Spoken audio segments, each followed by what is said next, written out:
Hey everybody, it's Mark with Custom Design to Build again. Happy New Year. It's Tuesday, January 2nd, out here in Bel Air.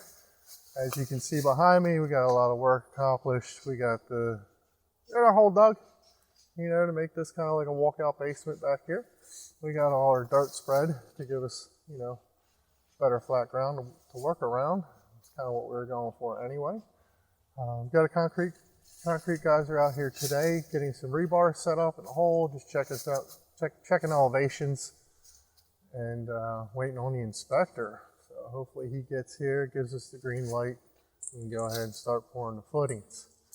Let me turn you around and I'll bring you up close, show you what we got going on.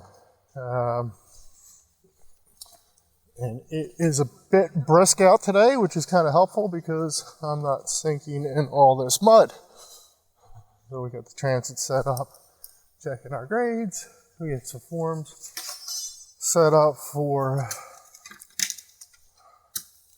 couple footings that we have in our slab. As you can see, we got the perimeter dug out. We're going to tie into this outside corner here with a new wall and bring that all the way around over to that wall there and tie into that. And then we'll frame on top of that and build our screen room from there. All right, well, hopefully we'll get some more done today. We'll bring you back tomorrow, keep you abreast of what's going on with this project. So hey, the sun's out. We'll see you outside.